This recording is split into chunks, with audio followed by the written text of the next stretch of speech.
नमस्कार, मैं हूं चौखान। दिन भर की खबरों में सबसे पहले डालते हैं नजर आज के मुख्य समाचारों पर। हनुमानगढ़, टिब्बी, पीलीबंगा के स्कूलों में शनिवार से छुट्टियां। घग्गर में पानी की अधिक आवक को देखते हुए कलेक्टर ने जारी किए आदेश। घग्गर नदी की पुल के एक तरफ से धंसी सड़क, सूचना मिलने पर मौके पर पहुंचा पुलिस जाब्ता। दुष्कर्म के दोषी को 20 साल का कारावास, 1,05,000 रुपए जुर्माना लगाया। विशिष्ट न्यायालय पॉक्सो हनुमानगढ़ ने सुनाया फैसला। अस्पताल के समक्ष धरने पर डटे चिकित्सक के खिलाफ कार्रवाई की मांग। प्रसूता के इलाज में लापरवाही बरतने का लगाया आरोप। हत्या मामलों में शीघ्र दंडित हो दोषी। भाजपा अनुसूचित जाति मोर्चा व महिला मोर्चा ने राज्यपाल के नाम सौंपा ज्ञापन। अब खबरें विस्तार से। जिले के घग्गर नदी में पानी के अधिक बहाव के मद्देनजर हनुमानगढ़, टिब्बी और पीलीबंगा के सरकारी और गैर सरकारी विद्यालयों को शनिवार को बंद रखे जाएंगे। सभी कर्मचारियों और अधिकारियों की छुट्टियों को निरस्त कर दिया गया है और सुरक्षात्मक दृष्टि से रिलीफ सेंटर, भोजन व्यवस्था, सफाई, मेडिकल सहित सभी तरह की तैयारियां पूरी कर ली गई हैं। घग्गर नदी में बढ़ रही पानी की आवक को देखते हुए जिला प्रशासन द्वारा किए गए सुरक्षात्मक उपायों के लिए कलेक्ट्रेट सभागार में हुई बैठक में जिला कलेक्टर रुक्मणी रियार ने कहा कि कलेक्टर समेत एसपी सुधीर चौधरी, प्रशिक्षु आईएएस प्रीतम जाखड़, एडीएम प्रतिभा देवठिया, एडीएम नोहर चंचल वर्मा, एडिशनल एसपी चासाराम बोस सहित सभी एसडीएम और सेना के अधिकारी भी उपस्थित रहे। जिला कलेक्टर ने बताया कि जिस तरह से उत्तरी भारत में परिस्थिति बनी हुई है, उसको देखते हुए हमें हमारी तैयारी बेस्ट रखनी है। हम तैयारी पिछले समय आई बाढ़ को देखते हुए कर रहे हैं। उस वक्त गुल्लाचिका में 65 से 70,000 क्यूसेक पानी था, जबकि पिछले दिनों 80,000 से 1 लाख तक पहुंच गया था। शुक्रवार रात तक जिले में 17 से 20,000 क्यूसेक तक पानी चलने की संभावना है। ओटो हेड से रिलीज हो रही पानी की मात्रा को देखते हुए हम सुरक्षात्मक उपाय अपना रहे हैं। अगर लोगों को शिफ्ट करने की नौबत आती है तो उनके रहने, खाने पीने, सफाई और मेडिकल व्यवस्था को चिन्हित कर लिया गया है। जिले में घग्गर नदी 50 से 53 किलोमीटर बहती है।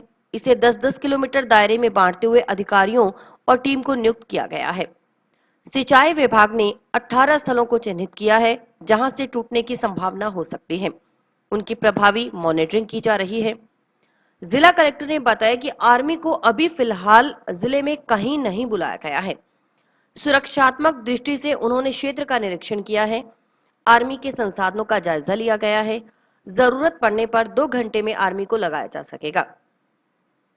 तीनों ब्लॉक के लिए एक-एक आर्मी की यूनिट को स्टैंड बाय कर रखा गया है। जिले में कंट्रोल रूम स्थापित किया गया है।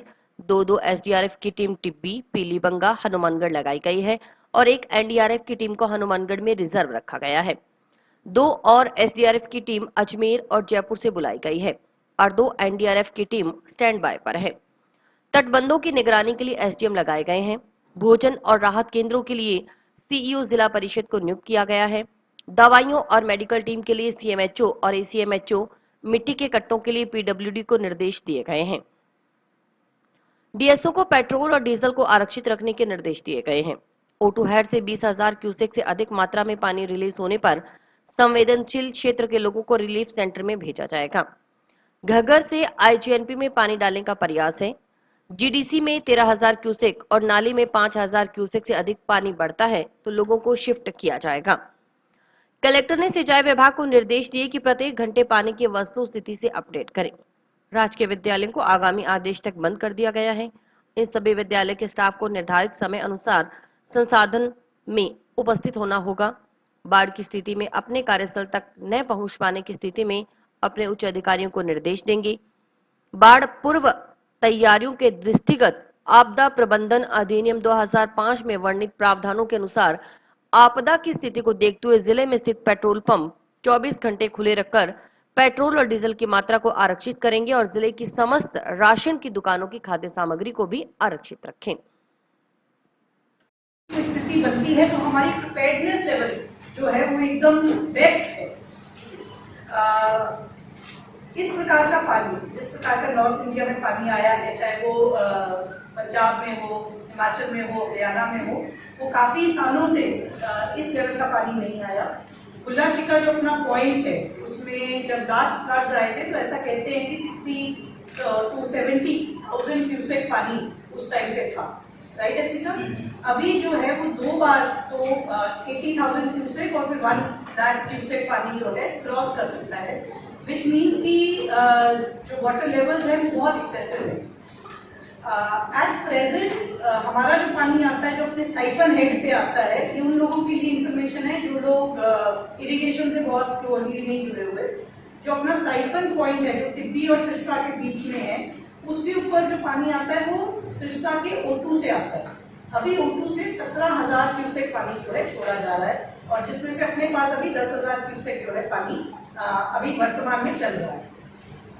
आज रात तक हमारे पास जो है जो हमारा भी एस्टिमेट चल रहा है उसमें it should reach between 17,000 to 20,000 cusec of water. ये हमारी अभी का अनुमान है।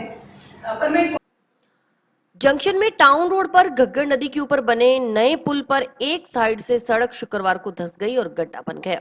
पुल की दीवार के पास गड्ढा बनने की सूचना मिलने पर पुलिस मौके पर पहुंची और एहतियातन गड्ढा बनने वाली तरफ का रास्ता बंद कर दिया गया। बाद में प्रशासन की ओर से जेसीबी की मदद से सुरक्षा की दृष्टि से गड्ढे को गहराई तक खुदवाई करवाने के बाद भर्ती करवा मरम्मत का कार्य करवाया गया। इस दौरान कुछ देर के लिए टाउन जंक्शन रोड पर आवागमन बाधित रहा। घग्गर नदी के उफान पर होने की स्थिति में पुल पर गड्ढा बनने की सूचना मिलने पर प्रशासनिक अधिकारियों में हड़कंप समझ गया। उपखंड अधिकारी डॉक्टर अवि गर्ग, सार्वजनिक निर्माण विभाग के अधिशासी अभियंता अनिल अग्रवाल ने तुरंत मौके पर मरम्मत का कार्य शुरू करवाया। खुदाई करवाने पर पता चला कि सड़क के नीचे से मिट्टी धंसी थी। भर्ती करवा सड़क दोबारा आवागमन के लिए खोल दी गई है। सूचना मिलने पर पूर्व मंत्री डॉक्टर राम प्रताप सहित भाजपा के कई पदाधिकारी भी मौके पर पहुंचे।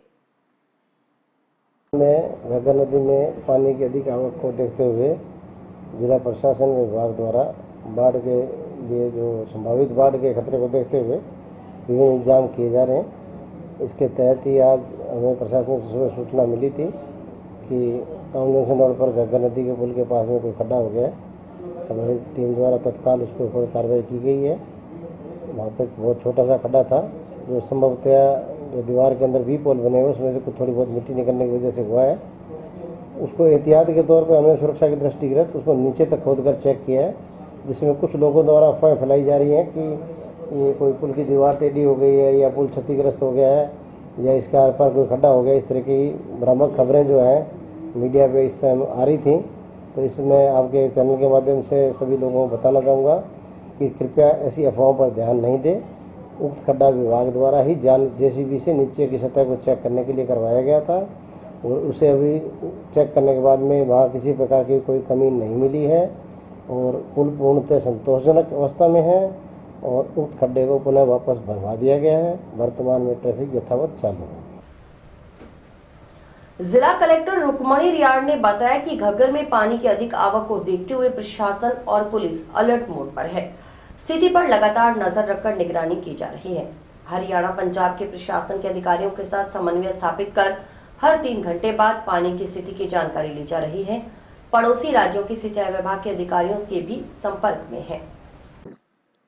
उन्होंने बताया कि नाली बेड के अलावा घग्गर डायवर्जन कैनाल में डायवर्जन रहेगी। इसके साथ साथ ये प्रयास किया जा रहा है कि पानी को डायवर्ट कर इंदिरा गांधी नहर परियोजना में डाला जाए। कलेक्टर ने आमजन से अपील करते हुए कहा कि इस स्थिति से घबराने की नहीं बल्कि सतर्क रहने की आवश्यकता है।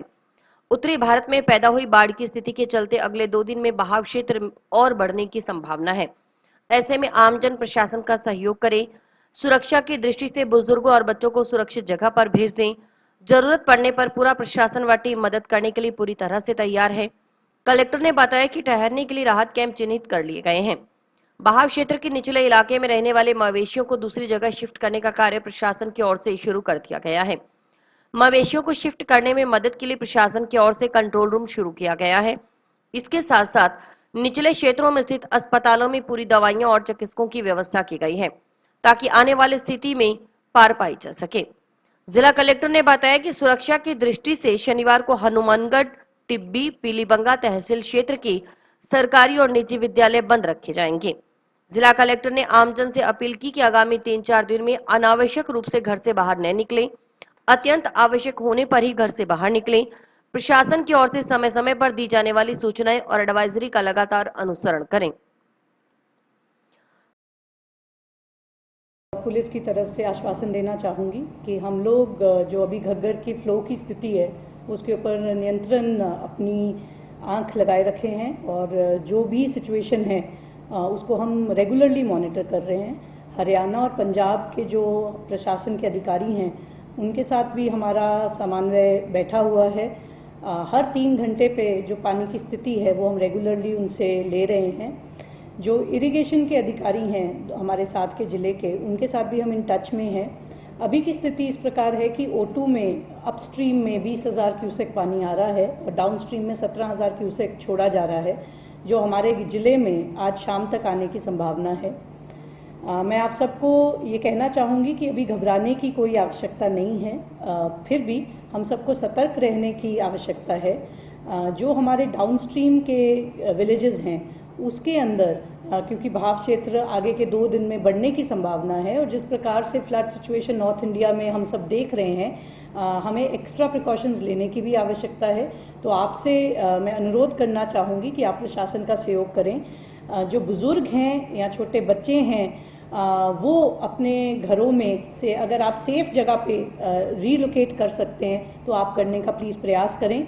अगर उसमें आपको हमारी तरफ से सहयोग चाहिए है तो हमारा सारा प्रशासन और टीम्स नीचे गांव लेवल तक वहां पे हैं, आप उनको बताएं। हमने रिलीफ कैंप्स आइडेंटिफाई कर लिए हैं जिसमें आप शिफ्ट हो सकते हैं। आपके जो मवेशी हैं जो लो स्ट्रीम में हैं उनको हमने ऑलरेडी शिफ्ट करना शुरू कर दिया है। उसमें आपको अगर हमारा और सहयोग चाहिए तो हमने कंट्रोल रूम सेटअप किया है जिसका नंबर आप सब तक हमने पहुंचाया है। आप उस पर कॉल कर सकते हैं और कोई सहयोग की अपेक्षा हो तो आप उससे हमें बता सकते हैं।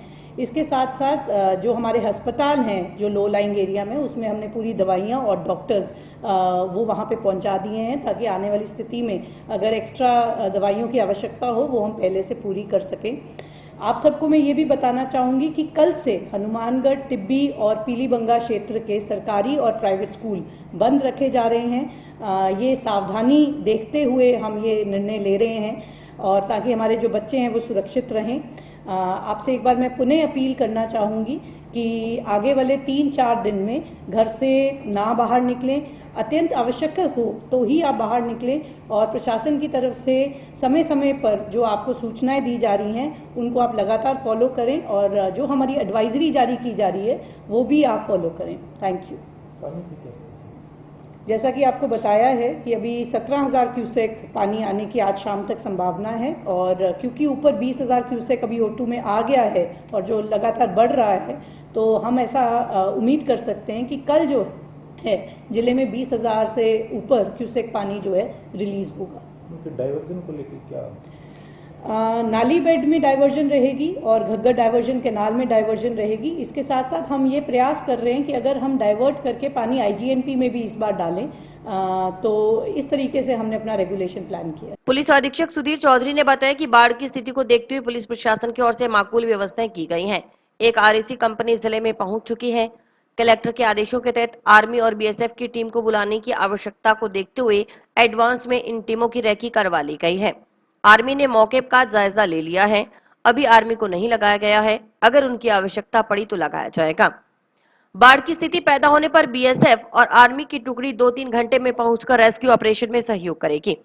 उन्होंने निचले इलाके में रहने वाले शहर, गांव और चकों के बाशिंदों से अपील की कि जब भी प्रशासन पुलिस की ओर से उन्हें ये निर्देश दिए जाते हैं कि वे किसी अन्य जगह शिफ्ट हो जाएं, तो तुरंत उसमें सहयोग करें, अन्यथा जबरन अन्यंत्र शिफ्ट करने की कार्रवाई करनी पड़ेगी क्योंकि यह आपदा की स्थिति है। उन्होंने कहा कि अगर पुलिस प्रशासन और आमजन मिलकर टीम के रूप में कार्य करेंगे तो आपदा की इस स्थिति से मजबूती से लड़ा जा सकेगा। देखिए, हनुमानगढ़ जिले में जो संभावित बाढ़ की स्थिति को देखते हुए पुलिस प्रशासन की तरफ से हमने माकूल व्यवस्थाएं की है। लगभग 100 आदमी हमने रेंज से एक्स्ट्रा मंगाए हैं। एक RAC कंपनी जिले में पहुंच चुकी है। इसके अलावा SDRF की 6 टीम्स ऑलरेडी पहुंच चुकी हैं और अगर टीम की आवश्यकता होगी वो भी हो जाएगी। NDRF की एक टीम भी आ चुकी है। इस बार कलेक्टर मैम के जो आदेश थे इसके तहत आर्मी और BSF के जो टीम्स को अगर बुलाने की आवश्यकता पड़ती है उसको देखते हुए एडवांस में उन टीम्स की रैकी हमने करवा ली है, जिससे कि अगर रिक्विजिशन की ज़रूरत पड़े हमें, अभी आर्मी की रिक्वायरमेंट नहीं हुई है, BSF की रिक्वायरमेंट भी नहीं हुई है, बट अगर ज़रूरत पड़ती है तो उनको पता है कि किस एरिया में उनको काम करना है, किस टीम को किस एरिया में जाना है। तो सिर्फ 2-3 घंटे के समय में वो हमारे यहाँ पर पहुँच जाएंगे और रेस्क्यू ऑपरेशंस में हमारा साथ बटाएंगे। सबसे इम्पॉर्टेंट चीज़ ये है कि जो लो लाइंग एरियाज़ है, संवेदनशील गांव प्रशासन की तरफ से आइडेंटिफाई हो गए हैं। प्रशासनिक अधिकारी लगातार वॉच रख रहे हैं। मेरा आप सबसे रिक्वेस्ट ये है कि जब भी प्रशासनिक और पुलिस अधिकारियों की तरफ से आपको निर्देश दिए जाते हैं कि आप वहाँ से रीलोकेट हो जाएं, तुरंत प्रशासनिक अधिकारियों और पुलिस अधिकारियों को सहयोग करें, क्योंकि ये डिजास्टर सिचुएशन है। अदरवाइज हमको बाय फोर्स आपको वहाँ से इवैक्यूएट करना पड़ेगा। हम इवैक्यूएट उसी स्थिति में करेंगे जब बिल्कुल एक्सट्रीम सिचुएशन होगी। जो क्रिटिकल एरियाज हैं गगर बेल्ट के अंदर और जहाँ पर बंदा छोटा है या कहीं अतिक्रमण हुआ है, वहाँ मेरा निवेदन है गांव वालों से, लोकल सरपंच से, कम्युनिटी लीडर से कि प्रशासनिक अधिकारियों का सहयोग करें और वहाँ पे अगर मान लो सैंड बैग्स की व्यवस्था करानी है या कोई मशीनरी की व्यवस्था करानी है, प्रशासन अपनी तरफ से सब कुछ करेगा, बट आप भी एक्टिवली प्रशासन का सहयोग करें। और मुझे लगता है कि अगर पुलिस प्रशासन आमजन मिलकर के एज ए टीम काम करेंगे तो हम इस आपदा से मजबूती से लड़ेंगे। आप सब लोग घबराएं नहीं, हम सब आपके साथ हैं और लगातार इस सिचुएशन में मॉनिटरिंग कर रहे हैं। पॉक्सो न्यायालय के विशिष्ट न्यायाधीश मदन गोपाल आर्य ने नाबालिग लड़की के साथ दुष्कर्म करने के मामले में शुक्रवार को फैसला सुनाते हुए दोषी युवक को 20 साल के कारावास की सजा से दंडित किया। 1,05,000 रुपए का जुर्माना भी लगाया गया। जुर्माना अदा न करने पर अतिरिक्त कारावास भुगतने के आदेश दिए गए। राज्य की ओर से पैरवी विशिष्ट लोक अभियोजक विनोद गुप्ते ने की। प्रकरण के अनुसार 11 दिसंबर 2018 को पीड़िता के पिता ने खोइया पुलिस थाना में मुकदमा दर्ज करवाया कि उसकी पुत्री घर से गायब है। पुलिस ने मुकदमा दर्ज कर अनुसंधान के दौरान पीड़िता को दस्तयाब किया। पीड़िता ने अपने बयानों में पुलिस को बताया कि 10 दिसंबर 2018 को रात्रि के करीब 10:30-11 बजे घर के मोबाइल फोन पर संजय उर्फ संजू पुत्र पपुराम निवासी मंदिरपुरा पीएस नोहर ने फोन कर उसे घर से बुलाया था। जैसे ही वह घर से बाहर गई तो संजय उर्फ संजू ने उसके मुंह व नाक पर रुमाल लगा दिया। इससे वह बेहोश हो गई। इसके बाद संजय उर्फ संजू उसे कुम्हारा हरियाणा ले गया। 2 दिन अपनी मौसी के घर रखकर दुष्कर्म किया। इसके बाद चाय में नशीली वस्तु मिलाकर उसे बेहोशी की हालत में चंडीगढ़ के एक होटल में ले जाया गया। इस होटल में उसे 10 दिन तक रखा और कई बार दुष्कर्म किया। 27 दिसंबर 2018 को पुलिस उसे दस्तयाब कर लाई। पुलिस ने आरोपी संजू को गिरफ्तार कर अनुसंधान के बाद न्यायालय में चालान पेश किया। कोर्ट में मामले की सुनवाई के दौरान अभियोजन पक्ष ने 11 गवाह पेश किए और 29 दस्तावेज प्रदर्शित करवाए। सुनवाई के बाद कोर्ट ने शुक्रवार को आरोपी संजय उर्फ संजू को दोषी करार देते हुए सजा सुनाई। उसे आईपीसी की धारा 363 में 3 साल कारावास, 5,000 रुपए जुर्माना, अदम अदायगी 6 माह के अतिरिक्त कारावास, आईपीसी की धारा 366 में 7 साल कारावास, 50,000 रुपए जुर्माना, अदम अदायगी 6 माह के अतिरिक्त कारावास, आईपीसी की धारा 376 पॉक्सो एक्ट में 20 साल कारावास, 50,000 रुपए जुर्माना और अदम अदायगी 6 माह के अतिरिक्त कारावास की सजा सुनाई। जुर्माना कुल 1,05,000 रुपए लगाया गया। सभी सजाएं साथ साथ चलेंगी। आज सरकार बनाम संजय उर्फ संजू में माननीय विशिष्ट न्यायाधीश पॉक्सो प्रकरण ने अपना फैसला सुनाया। मामले के तथ्य इस प्रकार है। 11/12/18 को पिता पीड़िता ने खोइया थाने में मुकदमा दर्ज करवाया कि उसकी पुत्री घर से गायब है। पीड़िता ने अपने बयानों में बताया कि 10/12/18 को रात को 10:30-11 बजे उसके घर के मोबाइल पर संजय उर्फ संजू ने फ़ोन करके उसे घर से बाहर बुलाया। जैसे ही वो घर से बाहर गई तो उसके मुंह पर रुमाल डाल दिया, जिससे वो बेहोश हो गई। उसके बाद वह उसे कुम्हारा हरियाणा ले गया। 2 दिन अपनी मौसी के घर रखा, वह बलात्कार किया। उसके बाद चाय में नशीली चीज़ पिलाकर उसे चंडीगढ़ एक होटल में ले गया। होटल का नाम मोटेल हरियाणा था। वहाँ ले गया। वहाँ 10 दिन उसी कमरे में रखा। वह उसकी मर्जी के विरुद्ध उसके साथ कई बार बलात्कार किया। 27/12/18 को पुलिस दस्तयाब करके लाई। वह मुलजिम के विरुद्ध चालान पेश किया। इसमें अभियोजन ने 16 गवाह और 29 दस्तावेज प्रदर्शित करवाए। इसमें माननीय विशिष्ट न्यायाधीश पॉक्सो प्रकरण मानगढ़ ने मुलजिम संजय उर्फ संजू को दोष सिद्ध किया है। प्रसूता के इलाज में लापरवाही बरतने का आरोप लगाने वाले प्रसूता के परिजनों का टाउन के महावीर अस्पताल के सामने धरना शुक्रवार को दूसरे दिन भी जारी रहा। परिजनों ने चिकित्सक का लाइसेंस रद्द कर उसके खिलाफ कार्रवाई करने की मांग की। इस संबंध में कलेक्टर को ज्ञापन सौंपा गया।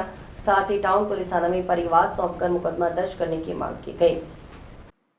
विनोद कुमार निवासी भोमपुरा ने बताया कि उसकी भाभी पार्वती पत्नी लीलाधर गोदारा को 5 जुलाई को टाउन के महावीर अस्पताल में डॉक्टर प्रेरणा राठौड़ के पास प्रसव के लिए भर्ती करवाया गया था। डॉक्टर प्रेरणा राठौड़ ने सिजेरियन ऑपरेशन से पार्वती देवी का प्रसव करवाया। ऑपरेशन के बाद पार्वती देवी को कमरे में शिफ्ट कर दिया गया। 7 जुलाई की रात को रक्तस्राव होने पर डॉक्टर प्रेरणा राठौड़ को सूचित किया गया, किंतु डॉक्टर प्रेरणा राठौड़ ने अगले दिन सुबह आकर मरीज को संभाला। अस्पताल का स्टाफ पट्टी बदलने का कहकर पार्वती देवी को दोबारा ऑपरेशन थिएटर में ले गया। जब परिजनों ने स्टाफ और डॉक्टर से पूछा कि पट्टी तो कमरे में भी हो सकती है, तो उन्होंने गोलमाल जवाब दिया।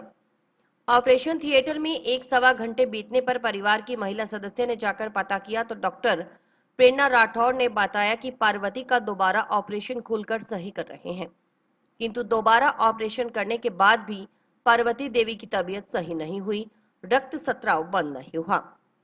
डॉक्टर प्रेरणा राठौड़ ने पार्वती को श्री गंगानगर रेफर कर दिया और परिवार के सदस्यों को कहा कि उन्होंने वहां सब व्यवस्था कर दी है, किंतु श्री गंगानगर में एसएन अस्पताल पहुंचे तो वहां उसकी भाभी पार्वती को भर्ती करने से मना कर दिया गया। परिजनों की ओर से मिन्नतें करने पर एक रात भर्ती रखकर जवाब दे दिया गया। इसके बाद 9 जुलाई को वे उसकी भाभी पार्वती को भटिंडा ले गए और मैक्स अस्पताल में भर्ती करवाया। विनोद कुमार ने आरोप लगाया कि डॉक्टर प्रेरणा राठौड़ की लापरवाही के कारण उसकी भाभी जिंदगी और मौत से जूझ रही है। डॉक्टर प्रेरणा राठौड़ के लापरवाही पूर्ण कृत्य से पार्वती का जीवन संकट में है, उसके खिलाफ मुकदमा दर्ज कर कानूनी कार्रवाई की जाए। हमारे धरने का दूसरा दिन है और हम कलेक्टर और एसपी साहब को मिलकर ज्ञापन सौंप दिया है हमने, और डॉक्टर साहब का यही मांग है हमारी भी इनका लाइसेंस निरस्त किया जाए और इनको बनती सजा दी जाए। और अभी अगर उचित कार्रवाई नहीं की गई तो हम यहाँ पूरा गांव इकट्ठा होकर हॉस्पिटल जाम करना पड़े, रोड जाम करना पड़े, जो भी हमसे हो पाएगा हम करेंगे। बाकी जो भी कार्रवाई है वो जल्द से जल्द इनके खिलाफ कार्रवाई की जाए और इनका हॉस्पिटल की मान्यता रद्द की जाए और इनको बनती सजा दी जाए। मरीज अभी बठिंडा एडमिट है और बिल्कुल मौत से संघर्ष कर रहा है, बिल्कुल हालत सीरियस है उनकी। महावीर अस्पताल के संचालक डॉक्टर प्रताप सिंह शेखावत के अनुसार प्रसूता पार्वती के प्लेटलेट्स में निरंतर कमी हो रही थी। मरीज का दोबारा ऑपरेशन नहीं किया गया, सिर्फ स्टिच लाइन खोलकर ब्लड बाहर निकाल दिया गया था और 2 ड्रेन डाले गए थे ताकि ये पता चल सके कि ज्यादा ब्लड तो नहीं निकल रहा। इसके बाद मरीज को हायर सेंटर रेफर किया गया। उन्होंने मरीज को बचाने के उद्देश्य से हायर सेंटर रेफर किया है। इलाज में लापरवाही वाली कोई बात नहीं है। एक्चुअल में 7 तारीख को इनका जो पेशेंट था उसका LSCS हुआ था, ऑपरेशन हुआ। उससे पहले हमने जो जांच कराई थी उसमें उनकी प्लेटलेट्स वगैरह सब नॉर्मल थी, 1,43,000 के करीब। दूसरे दिन 8 तारीख को मॉर्निंग में उसको फीवर आया, हाई ग्रेड फीवर आया। हमने फिर जांच कराई तो उसका प्लेटलेट घट के 1,03,000 रह गया। करीब 3:30-4 बजे करीब उसकी जो स्टिच लाइन होती है वहाँ से थोड़ी सी ऊजिंग सी दिखाई दी। हमने फिर उसकी जांच करवाई, वो उसमें प्लेटलेट 26,000 आ गया। यानी एक इस तरह की कंडीशन जो सीरियसनेस बढ़ रही थी, जिसके अंदर प्लेटलेट अपने आप कम होते जा रहे थे। हमने इमीडिएटली ब्लड ट्रांसफ्यूजन किया। पेशेंट को स्टिच लाइन देखी, स्टिच लाइन को के अंदर जो ब्लड था उसको रिमूव किया। कोई दूसरा ऑपरेशन नहीं हुआ था, केवल स्टिच लाइन को खोल करके और जो ब्लड था उसको बाहर निकाल दिया गया। 2 ड्रेन डाल दिए जिसमें से ताकि अपने को ये पता चले कि ब्लड कहीं ज़्यादा तो नहीं निकल रहा है। और उसी टाइम उन लोगों को बता दिया कि इसको आप हायर सेंटर पे लेके जाओ ताकि इसको बचाया जा सके। तो ये जो धरना लगा रखे हैं ये बिल्कुल ये तो एक्सटॉर्शन ऑफ मनी के लिए कर रहे हैं, इसमें कोई नेग्लिजेंस नहीं है। हमने पेशेंट को बचाने के उद्देश्य से उसको हायर सेंटर पे रेफर किया। तो कह रहे मामला रफा दफा करने के लिए आप लोग पैसे को दे रहे हो? नहीं, ये वो लोग एक्सटॉर्शन चाहते हैं, ये उनकी मंशा है। हम तो कह रहे हैं कि कानूनी रूप से आप हमें हमारे कागज दिखाइएगा, बोर्ड बिठाइएगा, हमारी गलती निकलवा दीजिएगा। करौली जिले के हिंडौन में गैंगरेप के बाद दलित समाज की युवती की हत्या कर शव कुएं में फेंकने और भरतपुर जिले में रात्रि को सोते समय युवक की तेज धारदार हथियार से काटकर हत्या करने के मामलों में दोषियों के खिलाफ कार्रवाई करने की मांग भारतीय जनता पार्टी अनुसूचित जाति मोर्चा महिला मोर्चा ने की है। साथ ही प्रदेश सरकार को बर्खास्त करने की मांग करते हुए भाजपा युवा नेता अमित साहू के नेतृत्व में शुक्रवार को राज्यपाल के नाम कलेक्टर को ज्ञापन सौंपा गया। मांग न माने जाने तक दलित समाज और महिला वर्ग के साथ सड़कों पर उतरकर आंदोलन करने की चेतावनी भी दी गई।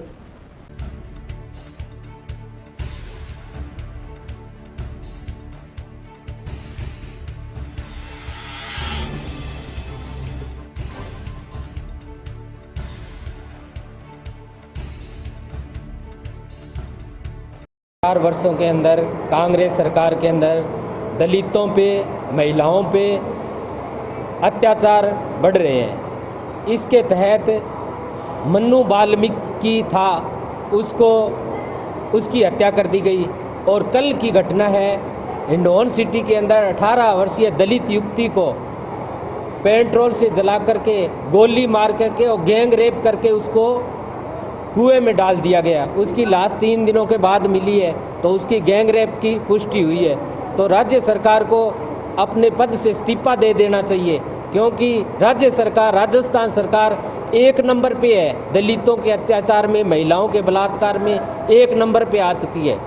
आज एससी मोर्चा के नेतृत्व में हम सब लोगों ने माननीय कलेक्टर साहब को राज्यपाल महोदय के नाम ज्ञापन दिया, जिसमें इस निकम्मी, भ्रष्ट और दलित और महिलाओं पर अत्याचार करने वाली सरकार को तुरंत रूप से बर्खास्त करने के लिए हम लोगों ने मांग की।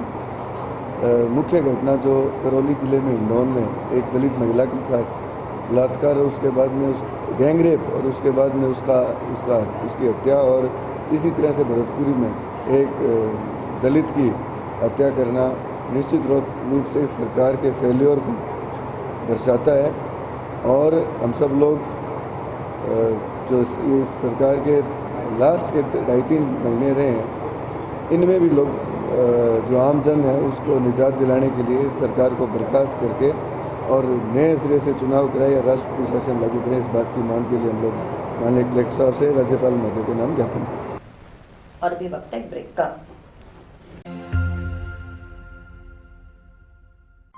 आपके कैरियर को दे नई दिशा। माता किताब कौर इंटीग्रेटेड बीएड व डिग्री कॉलेज, जो कि ISO सर्टिफाइड है और महाराजा गंगा सिंह यूनिवर्सिटी बीकानेर से मान्यता प्राप्त है, जो लेकर आए हैं BSc नॉन मेडिकल व मेडिकल, BA सभी विषयों में, BSc बीएड व BA बीएड की सुविधा। अनुभवी और योग्य स्टाफ के साथ साथ हर सुविधा उपलब्ध करवाई गई है, जो विद्यार्थियों का उच्च कोटि का मार्गदर्शन करेगी। यहाँ का रिजल्ट 100% है। सभी सब्जेक्ट्स की लैब जैसे botany, zoology, physics, chemistry, computer व भूगोल, जो कि अत्याधुनिक उपकरणों से सुसज्जित है, और कॉलेज का विशाल कैंपस, जो कि पढ़ाई के बिल्कुल अनुकूल है।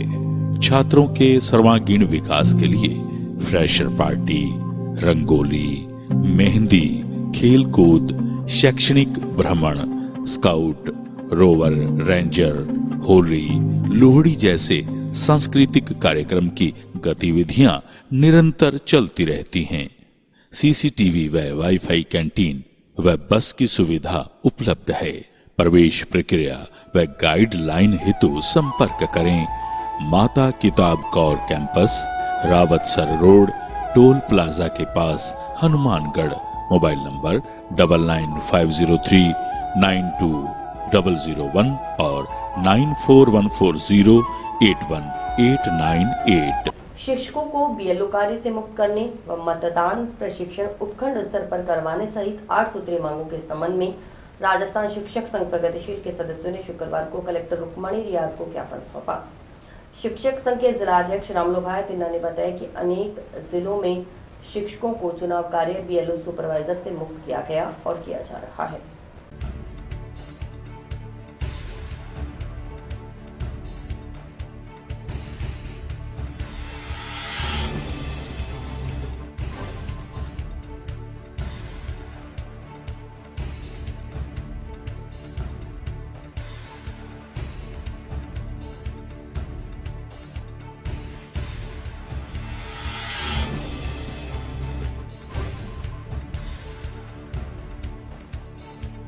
राजस्थान शिक्षक संघ प्रगतिशील ने राजस्थान के शिक्षकों को BLO कार्य से मुक्त करने, आगामी विधानसभा चुनाव में जो शिक्षकों की या कर्मचारियों की चुनाव हेतु तैयारी की जो ट्रेनिंग है वो क्या है कि ब्लॉक स्तर पर करने, और 55 वर्ष से अधिक उम्र के जो कर्मचारी हैं उनको चुनाव कार्य से मुक्त करने की मांग का ज्ञापन हमने कलेक्टर महोदय को दिया।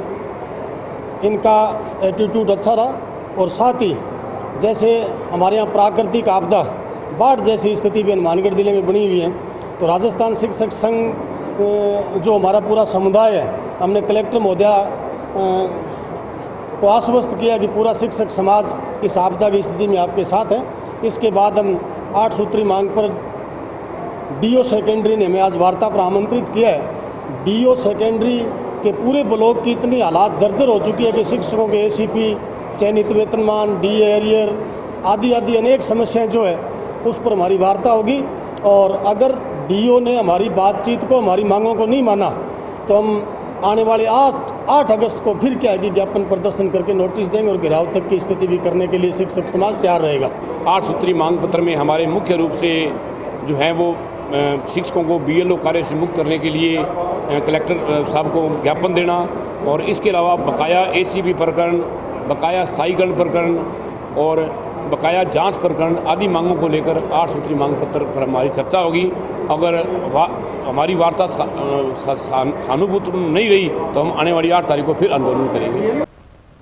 टाउन के प्रेमनगर स्थित गुरुद्वारा गुरु नानक सर में होम्योपैथिक चिकित्सा विभाग जयपुर की ओर से लगाया जा रहा 2 दिवसीय निःशुल्क होम्योपैथिक चिकित्सा शिविर शुक्रवार को शुरू हुआ। शिविर में वरिष्ठ होम्योपैथिक चिकित्सा अधिकारी डॉक्टर सुनीता सैनी की ओर से उदर रोग, गुर्दे की पथरी, अतिसार, दमा, चर्म रोग, कुपोषण, पुरानी खांसी, प्रोस्टेट ग्रंथि की रोग, बच्चों की बीमारियां, मातृ व शिशु संबंधित रोग, बच्चों को बार बार होने वाली निमोनिया आदि रोगों की जांच की गई।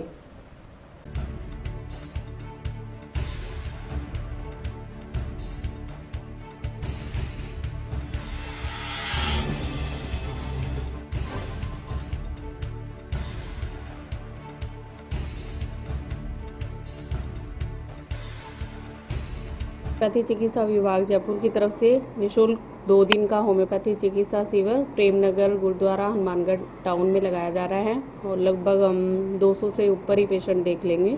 और इसमें सभी टाइप की disease, skin disease, female disease, male disease, respiratory disease, all type disease की मेडिसिन दे रहे हैं। और तो अभी आप जो बच्चे चेक किए उसमें किस तरह के पेशेंट आए हैं? अभी इन बच्चों में सबसे ज़्यादा कोलिक के ज़्यादा मतलब पेट दर्द के सबसे ज़्यादा पेशेंट आए हैं और हेडेक के मतलब आइज़ वीक की वजह से इन बच्चों का जो हेडेक हो रहा है वो ज़्यादा से। अभी अच्छा डाइट लें, अच्छा मतलब सुबह सुबह योगा करें, मॉर्निंग वॉक करें, अपना मतलब उठने का और सोने का एक टाइम फिक्स करें और हेल्दी डाइट लें, जो फास्ट फूड है उसको अवॉइड करें। लगने चाहिए ਇਸ ਤਰ੍ਹਾਂ ਦੇ ਕੈਂਪ ਜਿੰਨੇ ਵੀ ਧਾਰਮਿਕ ਸੰਸਥਾਵਾਂ ਸਕੂਲ ਆ ਉਹਨਾਂ ਦੇ ਵਿੱਚ ਅਸੀਂ ਇਹ ਅਪੀਲ ਕਰਦੇ ਹਾਂ ਕਿ ਹਰ ਇੱਕ ਸੰਸਥਾਵਾਂ ਨੂੰ ਇਸ ਤਰ੍ਹਾਂ ਦੇ ਅਲੱਗ-ਅਲੱਗ ਜਗ੍ਹਾ ਦੇ ਵਿੱਚ ਨਿਸ਼ੁਲਕ ਸ਼ਿਵਰ ਲਗਾਉਣ, ਕਿਉਂਕਿ ਇਹਨਾਂ ਦੇ ਵਿੱਚ ਰਾਜ ਸਰਕਾਰ ਵੀ ਆਪਣਾ ਯੋਗਦਾਨ ਦਿੰਦੀ ਹੈ ਔਰ ਆਪਣਾ ਵੀ ਸੰਸਥਾਵਾਂ ਦਾ ਵੀ ਫਰਜ਼ ਬਣਦਾ ਹੈ ਕਿ ਜ਼ਿਆਦਾ ਤੋਂ ਜ਼ਿਆਦਾ ਨਾਗਰਿਕਾਂ ਨੂੰ ਇਹਨਾਂ ਦੇ ਵਿੱਚ ਰਾਜ सरकार ਦਾ निःशुल्क लाभ ले सकन। और इसी के साथ समाचार समाप्त हुई। रोजाना देखते रहिए समाचार। नमस्कार।